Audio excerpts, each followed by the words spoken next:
Merci d'être venu, parce que c'est un rendez-vous important pour nous, Tamoul de la Réunion et Tamoul du monde entier, parce que ce qu'il faut préciser, c'est que nous faisons partie d'un ensemble aussi, culturellement parlant.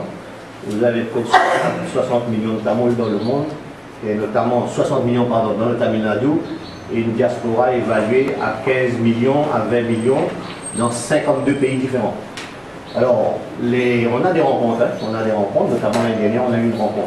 Donc, ce qui veut bien dire, ce jour est important pour nous, ce mardi qui vient, le mardi 14, parce que nous allons toutes et tous, célébrer ce jour de l'an, qui est la 5116e année de notre cycle.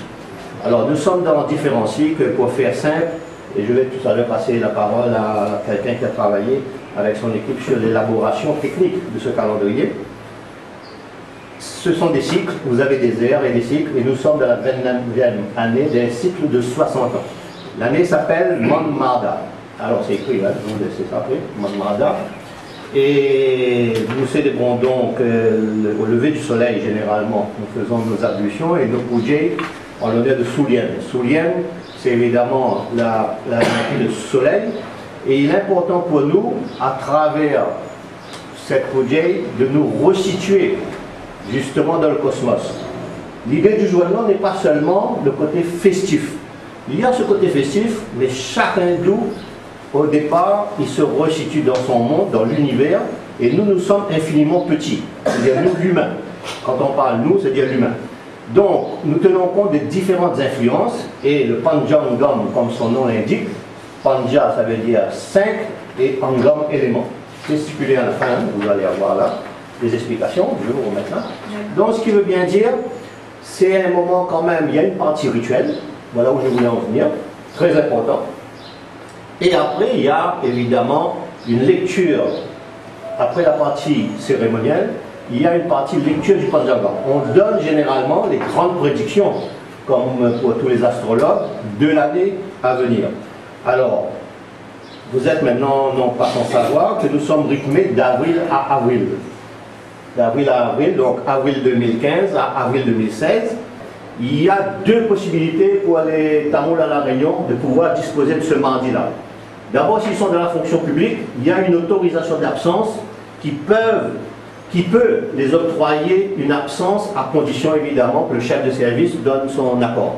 Et ça, cette circulaire existe à la Réunion, c'est une circulaire publique. Elle est la circulaire basée sur une loi de la BE2 numéro 901, si ma mémoire est bonne. Donc j'invite, là c'est un appel fort que je lance, c'est de dire à tout le monde de prendre le jour de repos ce mardi prochain. Alors soit sous forme d'accord à l'amiable avec le chef de service, ils sont dans le public, soit sous forme de RTT, parce qu'on a cette possibilité aussi d'avoir les RTT, soit sous forme de RTT dans le privé ou tout simplement un congé. Bon, éviter les congés de maladie, etc. Pourquoi? Parce qu'il faut assumer. À un moment donné aussi, il faut être responsable et assumer. Donc on appelle et on demande à tout le monde de prendre cette journée, de passer cette journée en famille. Et c'est là qu'on voit le paradoxe qu'il y a dans cette société, de dire, ah oui, la famille se délite, et on n'a plus de relation familiale, et chacun fait son truc de son côté, les enfants n'écoutent plus les parents ne sont plus à l'écoute des enfants. Et quand on a des moments propices à l'union des familles en général, c'est pas seulement la famille monoparentale ou duoparentale, c'est-à-dire la famille large au sens régulier, le cousin, le tonton, la tati, etc., autour d'un repas, on n'a pas l'occasion de le faire. Et ça on déplore. On déplore ça, c'est pas normal.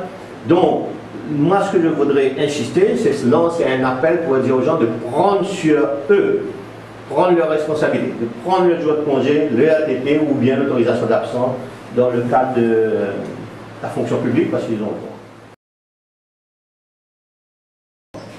Le 14 avril, donc, c'est quelque chose d'assez précis. Hein. C'est que le soleil rentre dans le signe du bélier et ça crée la nouvelle année. Et à chaque année, c'est la même chose. Il s'agit bien d'un calendrier tamoul. En Inde, il y a 57 ou 60 calendriers différents. Il s'agit des calendriers solaires, basés sur l'entrée du soleil dans le signe du bélier. Ce qui n'est pas tout à fait le cas dans tout l'Inde du Sud, notamment le Kerala, l'Andhra Pradesh ou le Karnataka. Et par ailleurs, dans cela, il y a le calendrier lunaire qui est en vigueur. Donc le calendrier qu'on travaille dessus, c'est un calendrier véritablement solaire et dit Tamil Nadu purement. Après, ces calendriers se combinent, hein, lunisolaire, lunaire pour les cérémonies, solaire pour les saisons, etc. Donc nous voilà un petit peu dans ces affaires-là. On a mis aussi sur ce calendrier les débuts des phases de lune et des étoiles.